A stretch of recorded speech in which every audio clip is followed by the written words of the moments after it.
ጋሽ ለጊዜ ነበር ፈሪያ ተወሰነሽ ልጅ ራስሽን አረጋግ አዎ ይሻላልሽ ምን ሰላም ሆናችሁ እሱን ሳይቆብኛል ይገባኛል በጣም ከባድ ነው ጋሽ ከረፈን ባይለ ማየት ፈልጋለሁ እሱ አይጠቅምም ልጅ ምን ያረጋል እኮ ስለሌላ ሰው ለምሳሌ ካልኩ እንደዛ ብላ ታቻል አረ እንዴት ነገር ያስቀድም አናደም እህቴናት ምን እንደዚህ ለብሶ ሽንት ብላ መሰለሽ ምን ያረጋል እንዴ ዲላቸው ምን ታደርገው ሊገላቸው ሲል እኮ ነው ያሳል አንዴ ምን ታረሰብ ምን ይሰራል ምን ልበልሽ ልጅ መቼ መጸለቶ አባዬ ኤደን ተለወጠችብኛል ምን አድርጋት እኔ ምን አደርጋታለሁ ታዲያ ምን ሳታደርጋት ተለወጠች አዎ ልጅ ባው ሰው በጣም ታጋሽ ናት በጣም ታጋሽ በራሴ የታቀ አይደለም እሷ ደግሞ ሴት ናት ምን ይደረግ ሁሉ ነገር ጠብም ማለት ለማቃናት ነው ቆቆ ነገር ምን ማለት ነው ወይ አባዬ እንዴ አልገባህ ነገር አለ አይ ምን ያልገባኝ ኑሮ እኮ እንደናንተ ጊዜ አይደለም የምን ጊዜ ለፍቼ ነው አሁን ለፍተን ነው አንተ ግን የሆነ ነገር እንዲያድልህ እየጠበቅህ ነው ሀብዬ ጻፈ መጀመሪያ ይሻል ይሄን ነገር ከተመጡበት ጊዜ ጀምሮ ብሰራ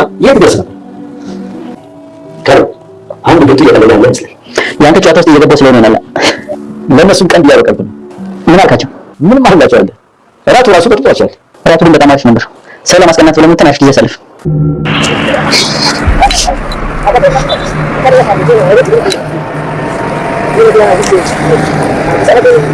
ማስታሽን እኮ ነው የመጣሁት አቤት ምን ሆነሻል የተፈጠረ ነገር አለ እንዴ ቆይ ለምን ቢጫርገሽ አትነግሪኝም በጣም ደህና ነኝ ምን ታዘዝ ካፌ እኮ አይደለም የገባሁት ሚስቴን አገኘኋት ይልክ ሚስት ካረለው ታዲያ ምን ቆይ ምን ይልሽ አሁን አላውቅም በፊት ምን ታማኝ ፍቅረኛ ነበር ቲና እና ዲያኒ በጣም በከፋው ተጣልተዋል ኤደን የዲያኒ ፍቅረኛ መሆኗን ቲና ስላወቀች ቲና ላንተ ብዬ የከፈልኩት ዋጋ እስከዛሬ ድረስ ከፍለ የነበረው ዋጋ ይሄ ሁሉ መስቀልቅል ህይወት ውስጥ የገባሁት እኮ አንተን ስለማፈቅርህና የኔ እንድትሆን ስለምፈልግ ነው እናንተ እንዴት እንደዚህ ታረገኛለህ ብላ ከዲያኒ ጋር ትልቅ ጦርነት ውስጥ ገብተዋል ዲያኒም ላይኔ እንኳን ላይሽ አስጠልተሽኛል ያይኔ ብሌኔ የኔ ህይወቴ የምላት ኤደን ናት ኤደንም በማንም በምንም መተካት አልፈልግም እኔም ቢሆን ራሴን አጠፋለሁ ሲል እንግዲህ ትሁትም ደግሞ ይሄ ልጅ አምርሯል ኤደን ካልተገኘች ራሱን ማጥፋቱ አይቀርም በተለም የካሊብ አባትም እንደነዚህ አይነት ሰዎችን ብዙ አውቃለሁ የሱ አይነት ሰው ራስ ወዳድ ሰው ራሱን በጭራሽ ሊያጠፋ አይችልም ዳኒ ራሱን እንጂ ከራሱ የበለጠ ማንንም አይወድም ብሏል ሰላም ሰላም ውድና የተወደዳችሁ ውድ ቤተሰቦች እንደምን አላችሁ በያላችሁበት የዓለም ዳርቻ ሰላማችሁ በዘት ተርፍ ይበል እያለን ዛሬም በአዲስና በትኩስ መተናል እናንተም በቅንነት ላይክ ሼር ሰብስክራይብ እያረጋችሁ ቤተሰብ ታደርጉን ዘንድ በትህትና እንጠይቃለን ቤተሰብ ላረጋችሁን ሁሉ ከልብ እናመሰግናለን በባለፈው ክፍል እንዴት ተመለከትነው ትሁት ተከታታይ ድራማ እንግዲህ ትሁት ለዛ ቤት ካሊብና አባቱ ሲያወሩት የነበረውን ነገር ሰምታ ስለነበረ ስለ ትሁት ቆንጅናና ስለ ትሁት ውበት ስለ ራት ጊዜያቸው እንደ ቀልድ ተነስቶ ቢሆንም ነገር ግን ደግሞ ጥሩና ደስ የሚል ጊዜ አሳልፈው እንደነበረ ትሁትም ደግሞ እጅግ በጣም ውብና ቆንጆ ሴት እንደሆነች ካሊብ እያወራ ነበር የካሊብ አባትም ትሁትን እጅግ በጣም ስለሚወዳትና እንደ ካሊብ እንደውም ከካሊብ በላይ ስለሚያያት ምክንያቱም እነዛ 2 አመታቶችን ጉልቻር ላይ በተቀመጠበት ጊዜ ያን ሁሉ ስቃይ ሲያሳልፍ በነበረ ጊዜ ትሁት ባትኖር ኖሮ የካሊብ አባት ዛሬ ላለበት ሊደርስ አይችልም ነበር ምክንያቱም በቲናት ክፋትና በቲና አውሬነት ትሁት ባትኖር ኖሮ አንድ ቀን ሲጣርጋ ተገለው ነበር እና ይሄን ሁሉ ሲመለከት የነበረው የካሊብ አባት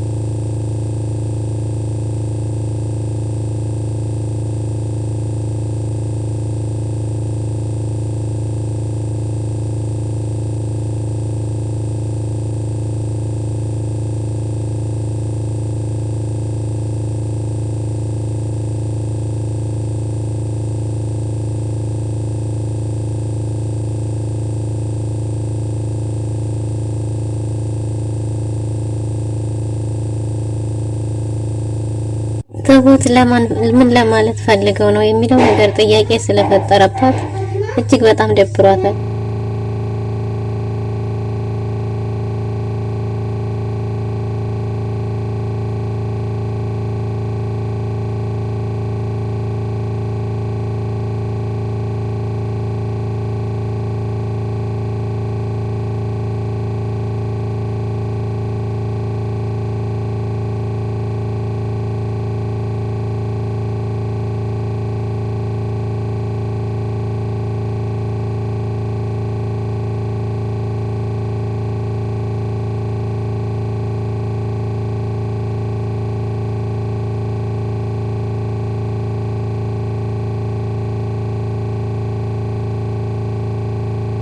ትሁት ማለት የፈለጉት ነገር ስላልገባት በር ስር ተደግፋ ነበር እንግዲህ በሀሳብ ጭልጥ ብላ ዳኒ የምክር አገልግሎት የዘወትር የምክር አገልግሎቷን ፈልጎ ሲመጣ እሷ ለራሷ እጅግ በጣም ደብሯትና ተከዝ ብላ ስለነበረ ምን ተፈጥሮ ነው? ምን ሆነሽ ነው?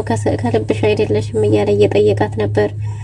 ትሁትም ትንሽ ሀሳብ ገብቷት እንጂ ምንም ነገር የተፈጠረ አዲስ ነገር እንደሌለ ብትነግረውም አይ የሆነ ነገርማ ሆነሻል፣ እስካሁንም ድረስ እኮ ሀሳብ ገብቶሻል፣ ምን ሆነሽ ነው? የተጨናነቅሽም ትመስያለሽ፣ ጥሩ ስሜት ላይ እንዳልሆንሽ ያስታውቃል ቢላትም ትሁትም ምንም የተፈጠረ አዲስ ነገር እንደሌለ በተደጋጋሚ ነግራው ነበር። እና ባክሽ እርጅኝ ትሁት፣ እኔ ኤደንን አጥቼ መኖር አልችልም፣ ኤደን ባህሪዋ ተቀይሮብኛል እያላት ነበር። እናም እንግዲህ ትሁትም እሷ ማለት የምትፈልገው ልክ እንደ ሁልጊዜውም ከዚህ ቤት ራስህን ከዚህ ውጥንቅጥ አውጥተህ ኤደንን አጥብቀህ ብትይዝ ይሻልሃል፣ አልበለዚያ ግን ኤደንን ታጣታለህ እያለች በተደጋጋሚ ብትመክረውም እሱ ሊሰማ ስላልቻለ አሁን ደግሞ አዲስ ሀሳብ ያለውን ይዞ መጥቷል። ትሁትን እባክሽ ካሊብን አንቺን እንዲመለከት አድርጊ፣ አልበለዚያ ግን እኔ ኤደንን አጣታለሁ እያለ ነበር። እውነት እኮ ነው። ለነገሩ ካሊብ እኮ ካንተ የተሻለ የመመረጥ እድል አለው፣ ስራ አለው፣ ጥሩ ጸባይ ያለው፣ መልከ መልካም ነው፣ ቤት አለው እያለች ስለሱ የበለጠ ስትነግረው እንደዚህ አትበይኝ ብሎ የበለጠ እብድ ሆኖ ክችኑን ለቆ ወጥቷል። እናም እንግዲህ አባዬ እባክህ ኤደን ባህሪዋ ተቀየረብኝ ምን ላድርግ እያለው ነበር። እናም ወይም አስታርቀኝ ቢለውም ያ ማለት ልታገባት ወስነሃል ማለት ነው ቢለውም አይ እንደዛማ አይደለም፣ እኔ እሷን አጥቼ መኖር አልፈልግም፣ ይሄ ሁሉ ዋጋ የምከፍለው እኮ ለሷ ብዬ ነው ሲለው እሷ ስላንተ የከፈለችው ዋጋ የለም ቢለውም እሷ ምናልባት እድሜን ጊዜን ካለች ነው እንጂ ከዛ ውጭ ለኔ ምንም ዋጋ ከፍላ አታውቅም ብሏል። ለሱ የሷ ጊዜ እድሜ መቃጠሉ ለሱ ምንም ስለሆነ ለኔ ምንም ያረገችልኝ ነገር የለም፣ ግን ደግሞ አሁን ባህሪዋ ሁሉ ተቀያይሮብኛል፣ እባክህ አስታርቀኝ ብሎት ነበር። የካሊብ አባት እንደዛ ከሆነ ስህተትህን አምነህ ልታገባት ወስነህ ከሆነ እሺ አናግራታለሁ፣ ግን ደግሞ መብቷን አከብራለሁ። እሺ ካለችኝም እሰዩ፣ እምቢ ካለችኝም ግን ማስገደድ አልችልምና ተስፋ እንዳታደርግ፣ መጠየቁን ግን እጠይቅልሃለሁ ብሎታል። ግን ደግሞ ለሁሉም ነገር ራስህን አዘጋጅ ቢለውም ኤደንን አቶ እሱ ምንም ነገር ማሰብም ሆነ ለምንም መዘጋጀት እንደማይፈልግ የሚፈልገው ኤደንንና ኤደንን እንደሆነ ተናግሯል።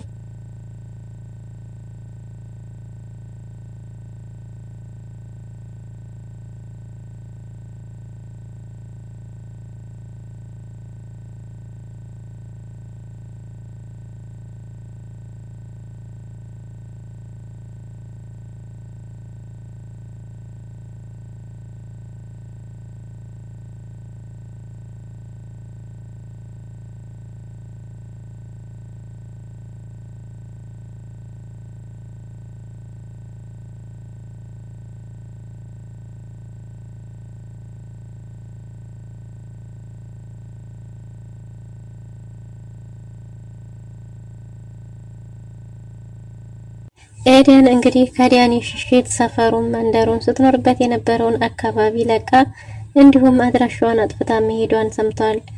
ደውላም ካንተ ሽሽት እስከሆነ ድረስ የርኩት አንተን ላገኝህም ሆነ ለምንም አልፈልግም፣ አንተም እዛው የራስህን ህይወት ኑር፣ አንተን ሸሽቼ ነው አካባቢ የቀየርኩት፣ ስለዚህ አንተን የማሳወቅ ግዴታ የለብኝም፣ ለምንስ አሳውቅሃለሁ፣ እዛው ራስህን ቻል ብለዋለች። ካሊብም ዳኒም እንደዚህ ስትለው እጅግ በጣም ተናዶና እሳት ለብሶ እሳት ጎርሶ እየሮጠ መጥቶ የትሁትን ጉሮሮዋን አንቋታል። ትሁትንም ሚስጥሬን የምታውቂው አንቺና አንቺ ብቻ ነሽ፣ ካንቺ ውጪ የኔ ሚስጥር ማንም ሰው ሊያውቅ አይችልምና ለኤደን ማንም ሊነግራት አይችልም፣ አንቺ ነሽ የነገርሻት ቢላትም ትሁትም እያሳመምከኝ ነው አንገቴን ልቀቀኝ ብትለውም አይ ካንቺ ውጪ ማንም አልነገራትም፣ እኔ ላንቺ ያምኜሽ ነበረ እያለ ሲል ያንተ ሚስጥር የምትደብቀው አንተ ብቻ ነህ፣ ካንተ ውጪ ግን ማንም ሰው ሊደብቅልህ አይችልም፣ እኔ ግን ምንም ያረኩት ነገር የለም አንተ ጅል ብላ በጥፊ ለግተዋለች። እናም ከዛም ተደናግጦ እሺ እጅግ በጣም ይቅርታ፣ እጅን ስላነሳሁብሽ ይቅርታ፣ ስሜታዊ ሆኜ ነው፣ ኤደን አካባቢ ቀይራለች፣ በዛ ላይ ስልኳን ማይሰራ፣ ምን ላደርግ ምን ልሆን እያላት ነበር። እሷ ምንም ልትለው እንደማትችል ነግራው እና ታዲያ ለዚህኛይቱ ቅምጥስ ልንገርልህ እያለችው ነበር።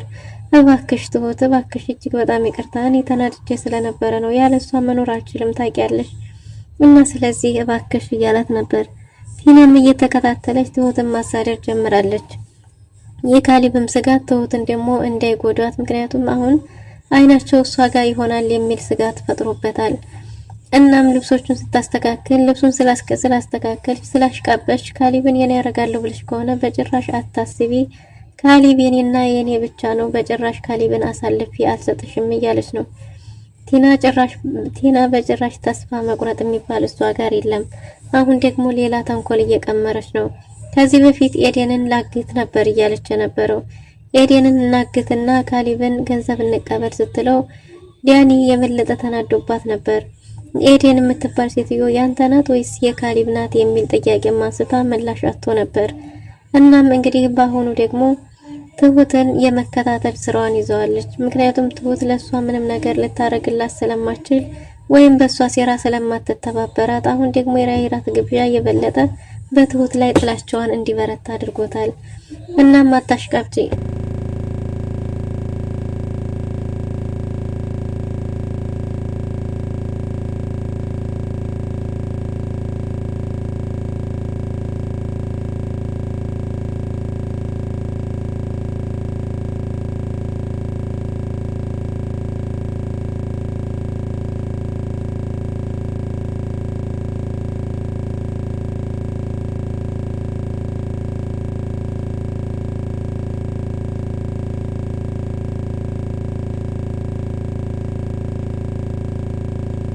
እናም እንግዲህ ካንቺ ለመኝታ ቤቱም ሆነ ለትዕዛዙ እኔ ነኝ ለሚስጥርም ቢሆን የምቀርበው፣ ስለዚህ ክፍሉን ለቀሽ ውጭ ብላ አባራት ነበር።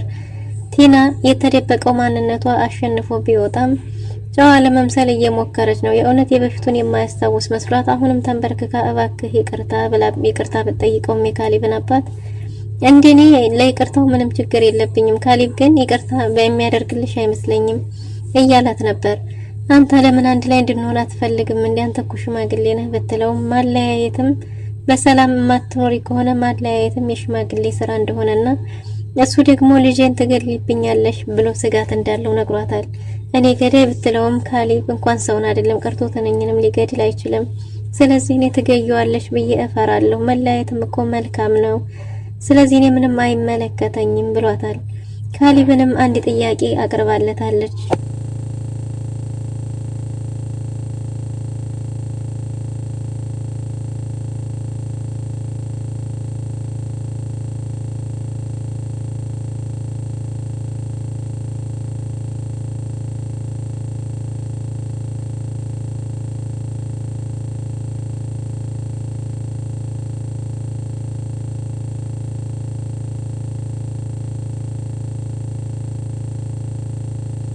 እና ካሊብንም ወደ ክፍሉ ድረስ ሄዳ እንዲፈታ ትፈልጋለህ ወይ ብላ ጠይቀው ነበር።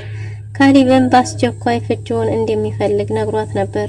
ግን በአንድ ነገር እንስማማ እያለችው ነበር። እሱም ምንድነው እንግዲህ እንዲፈታ ከፈለክ ገንዘብህን እኩል አካፍለኝና ከዛ በኋላ እፈታሃለሁ፣ የደበቀውን ገንዘብ ሁሉ ካካፈልከኝ በኋላ እፈታሃለሁ ብለው ነበር። ካሊብም አልፈታ ብለሽ ታዩ እንጂ አንቺ የምታዩን ነገር መቋቋም ካልከበደሽ ሳትፈችኝ ሻመታ ኑሪው እንጂ 5 ሳንቲምም ቢሆን ላንቺ አልሰጥሽም ብሏታል። ቤቱንም ለቅቄ በጭራሽ መውጣት አልችልም፣ በጣም ብዙ ትዝታ ያለበት ቤት ነው ብትልም የካሊብ አባትም ጥሩ ትዝታ ሳይሆን በጣም ብዙ መጥፎ ትዝታዎችም አሉበት። ያን ብቻ ሳይሆን ደግሞ ይሄ ቤት የኔ ነው፣ ካሊብ ጋር ራሱ ብትታረቁ በጭራሽ እዚህ ቤት መኖር አትችሉም፣ ለቃችሁ ትወጣላችሁ፣ እዛው ህይወታችሁን በአዲስ ትጀምራላችሁ ብሏታል። ቲና እርግጥም የታወቀ ነው ቤቱን ሀብት ንብረቱን እንጂ ያፈቀረችው ካሊብን እንዳልሆነ ግልጽ ነው። እና ቲና በመልካም ብላ የሞከረችው ስላልተሳካ አሁን ደግሞ በጉልበት የካሊብን አባት ካሊብን ከናባቱ አጠፋለሁ እያለች እቅድ ላይ ናት። ዳኒ ግን እኔም በመጥፎ ነገር ተባባሪ እንዳታረጊኝ እያላት ነበር። እናም አሁን ላይ ካሊብ ዳኒ ለሷም ያን ያህል ቦታም እየሰጣት አይደለም። ነገሮችን ካበላሽሽ በኋላ ወደኔ የምትመጪው ቤት ያገኘው ስለመሰለሽ እኮ ባልተረጋገጠ ቤት ጥለሽኝ ሄደሽ ነበር። ስለዚህ አሁንም ቢሆን እኔ አንቺን አላምንሽም። እናም በምንም በመጥፎ ስራ እኔን ተባባሪ እንዳታደርጊኝ ብሏታል። እሷ ደግሞ ከጎኔ አንተ ኑርልኝ እንጂ አንተ አለህ ብዬ ካሰብኩ እኔ እበረታለሁ፣ እጠነክራለሁ። ስለዚህ እኔ ራሴ እወጣዋለሁ፣ አንተን ምንም በእንደዚህ አይነት ሁኔታ ላይ አላስገባህም ብለዋለች። ዳኒ የኤደን መጥፋት እያስጨነቀው ነው። የቲና ጉዳይ ሳይሆን አሁን ላይ እያንገበገበው ያለው የኤደን ጉዳይ ሲሆን ኤደንን ደግሞ የካሊብ አባትም ካሊብም አግኝተናታል እያሉት ሲሆን እሱ ደግሞ የበለጠ አቃጥሎታል። ይሄ ነገር ኤደንን ካሊብ ሊያገባት ነው የሚል ስጋት አድሮበታል። ዳኒም ገድዬ ወይ ራሴን አጥፍቼ ጠፋለሁ፣ አንቺንም ቢሆን እገልሻለሁ እንጂ እኔ በህይወት እያለሁ አልፈሽ የሌላ ሰው መሆናችሁም ብሎ ለራሷም ለኤደንም አረጋግጦ ነግሯታል። ኤደንም እስከዛሬ ድረስ አላቅህም ነበር፣ እስከዛሬ ድረስ እማቅህ ዳኒ አልነበርክም። ላንተ እድሜ ሙሉ የከፈልኩት ዋጋ እንደ ሴትነቴ ላንተ በጣም ብዙ ዋጋ ከፍያለሁ፣ ግን ሳላቅህ ነበር። አሁን ግን አውቄሃለሁ፣ በቅተኸኛል።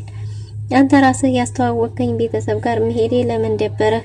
ወደዛ ለመሄድ ለምንድነው ያልፈለከው? እንዲሄድ ያልፈለከው ለምንድነው? እዛ ቤት ያረከው ነገር ምንድነው? ጥፋትህ እዛ ቤት ከኔ ሊደበቅ የምትፈልገው ነገርስ ምንድነው? እያለች ደጋግማ ብትጠይቀውም እሱም ለጥያቄዋ መልስ ሰጥቶም ስለማያውቅ አሁን ደግሞ ምንድነው? ምን ተሰምቶ ይሆን?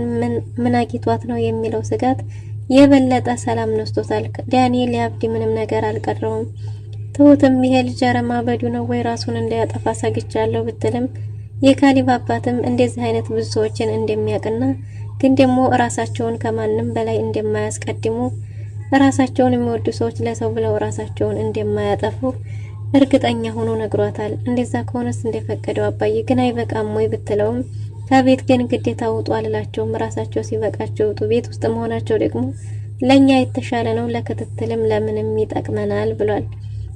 እንግዲህ አባዬ ይሆናል የምትለውን ነገር ሁሉ አንተ አድርግ እያለችው ነው። ካሊብም ደግሞ በሰበብ አስባቡ እየተበቀለ ይገኛል። ካሊብ ዳኒን እንዲህ ሲሆን አይቼው አላቅም እያለ ነው። ግን ደግሞ በየአጋጣሚው ኤደንን ሳያገኛት አግኝቻታለሁ፣ ሳትደውልለት ደውላልኛለች። በዛ ላይ ደግሞ አሁን እዚሁ አካባቢ ነበረች፣ አልተገናኛችሁም ወይ እያለ የበለጠ ዳኒን እብድ አድርጎታል። ዳኒ እነሱን እያገኘች ከኔ መደበቅ የፈለገችው ሚስጥሩ ምን ይሆን የሚል ጥያቄ ሊያሳብደው የገዛ ስራው ሊያሳብደው ደርሷል። ቲናም ውርደቷን ተከናንባ ቁጭ ብላለች ጥገኛ ሆና። ውድና የተወደዳችሁ ለዛሬ የነበረን ቆይታ ይህን ይመስል ነበር። በቀጣይ እስከምንገናኝ መልካም ጊዜ